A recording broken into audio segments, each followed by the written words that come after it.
Hyperbolic coordinates offer a more elegant and mathematically stable alternative to standard Cartesian grids when modeling physical systems with curved boundaries or sharp points, such as lightning rods and structural slits.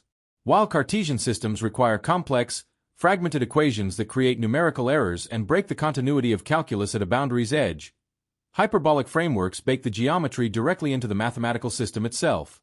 This integration allows an entire curved surface to be represented by a single constant parameter, ensuring that electric field lines remain perfectly perpendicular to conductors and that charge density naturally concentrates at sharp tips for applications like electron microscopes.